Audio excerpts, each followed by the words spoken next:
தெலுங்கை தனியன், மலையாளத்தை காட்டுமிராண்டி மொழி, கன்னடத்தை காட்டுமிராண்டி மொழி. எப்படி யாராவது சொல்ல முடியும் மேடம்?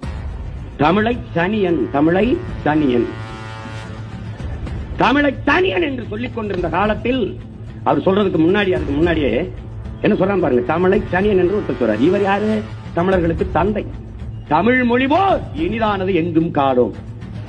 இவன் யாரு? பாப்பான். இவன் யாரு? பாப்பான். இவர் யாரு? தந்தை. தமிழ் ஒரு காட்டுமிராண்டி மொழி அப்படின்னா அந்த மொழியை பேசுகிற கூட்டம் காட்டுமிராண்டி. தமிழனை காட்டுமிராண்டி என்று சொல்லி, அவன் தாய்மொழியை காட்டுமிராண்டி மொழி என்று சொல்லி, தமிழை தனியன் என்று சொல்லிவிட்டு உலகத்துல ஒரே ஒரு இனத்துல தாண்டா தலைவன் தந்தை என்று வாழ முடியும். அது மானங்கட்ட ஈனங்கட்ட இந்த இனக்கூட்டத்தில் தாண்டா இருக்கு. உன் தாயை என் தாயை விபச்சாரி என்று சொன்ன ஒருவன் நமக்கு அப்பனாக தந்தையாக இருக்க முடியும் என்றால் மானங்கட்ட சமூகத்துக்கு மட்டும்தான் இருக்க முடியும்.